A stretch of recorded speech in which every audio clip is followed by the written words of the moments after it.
locais totalmente diferentes. Um deserto quente e seco e um deserto frio, a Antártida. Esses dois pontos distintos no planeta têm apresentado mudanças, no mínimo, surpreendentes. Quem fala mais sobre esse assunto com a gente é o Arthur Miller, meteorologista aqui do Canal Rural. Arthur, muito obrigada pela sua participação. E eu quero começar, falando um pouquinho desse deserto alagado, dessa Antártida verde. Explica pra gente o que está acontecendo, Arthur.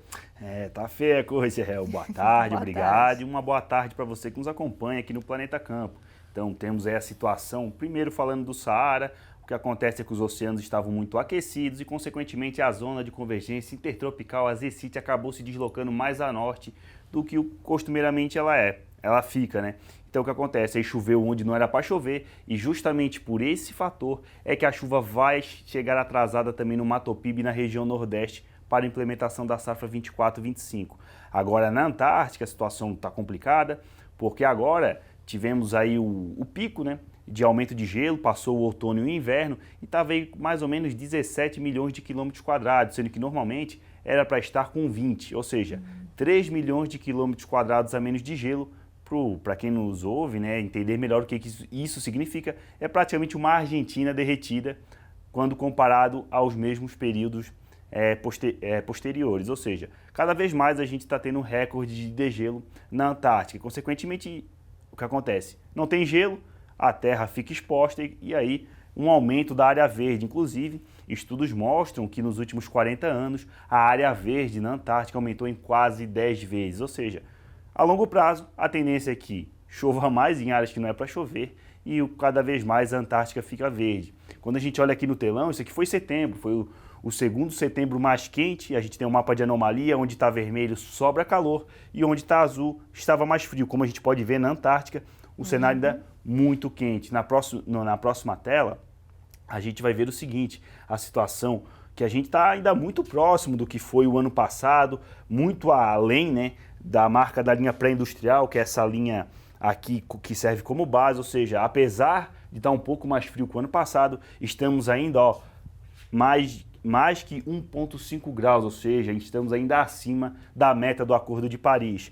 No próximo mapa, a gente vai ver a situação, principalmente dos oceanos. Então, os oceanos aquecidos como um todo, aqui a anomalia negativa, que é a laninha que está tentando se formar, mas não consegue. Porém, temos problemas como o Atlântico Norte tropical e o oceano muito aquecido aqui no sudeste e sul do país, que ajudam a elevar principalmente o número de extremos climáticos. No próximo mapa, a gente vai ver a situação que é o seguinte, que mostra que a gente, o oceano está desaquecendo muito devagar, a gente está muito próximo ainda na linha do ano passado, ou seja, muito acima da média e próximo ao ano passado, ou seja, o El Niño já foi embora faz tempo e o oceano continua aquecido, por isso que a gente fala, que as anomalias climáticas estão extensas e tudo mais, na qual, a gente precisa saber bem como é que vai se comportar isso, porque a gente ainda vai estar por esse efeito ainda 5, 7 meses. Para finalizar com o último mapa aqui, antes da gente falar do ciclone, eu vou pedir para colocar o próximo mapa, que mostra justamente isso.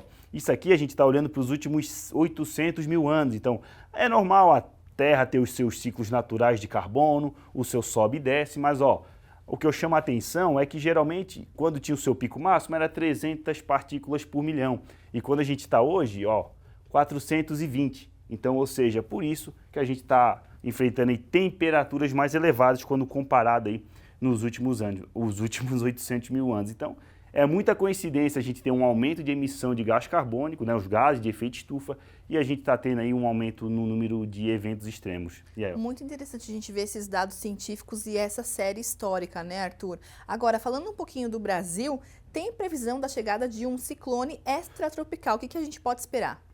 Tem temporais então vindo para a região sul principalmente, a baixa pressão começa a ganhar força a partir de amanhã, então vai ter chuva avançando sobre a região, chuva que é muito boa para os produtores, porém ventavais aí de 70 km por hora, principalmente na faixa leste, que podem passar até de 100 km por hora em áreas do interior.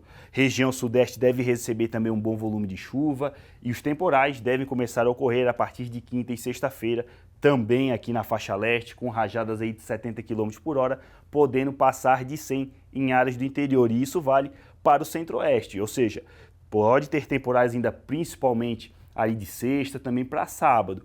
Chama a atenção que, apesar do tempo severo, é uma chuva muito bem-vinda para os produtores. Enquanto isso, a gente olha lá em cima, o Matopiba segue seco, pelo aquele motivo que a gente falou no começo. A chuva para o Matopiba só volta em novembro.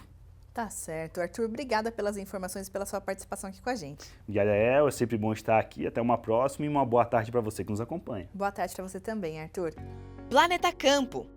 Patrocínio.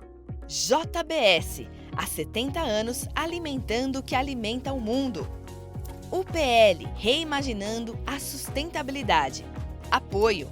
SLC Agrícola, produzindo com eficiência e sustentabilidade. Infinity, gestão de resíduos. Associação Brasileira dos Criadores de Zebu, a BCZ de todos. Campo Forte, nosso forte é fazer você produzir mais.